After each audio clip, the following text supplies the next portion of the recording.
আমি তো ছেলের তো অবস্থায় আছেন, আমি তো ছেলের তো অবস্থায় আছেন, মুখের থেকে ফেলান ওগুলো আপনি আমাদের ছেলে আমি কি অবস্থায় আছেন দেখেন তো, কোনো কথা বলতে পারছে না, তৃণমূলের কাউন্সিলর এটা। আরে চল আপনি কি করছিলেন নিয়ে মেয়েদের নিয়ে? আমি কেন মেয়েদের নিয়ে তাহলে ওখানে কি আমি করছিলেন? মেয়েদের সঙ্গে ছিলাম। ঘর থেকে মদের বোতল উদ্ধার হলো। হ্যালো ভাই, আরে আসো আসো। আমি নেই তো। আরে চলো আমাকে পুলিশ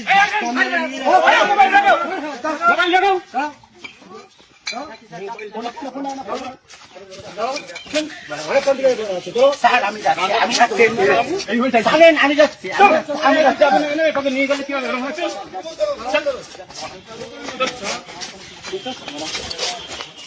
ভালো হবে কি টাকা ছিল না, ভালো কাজ করছিল না ভাই আমি জানতাম তুমি কিছু জানো না।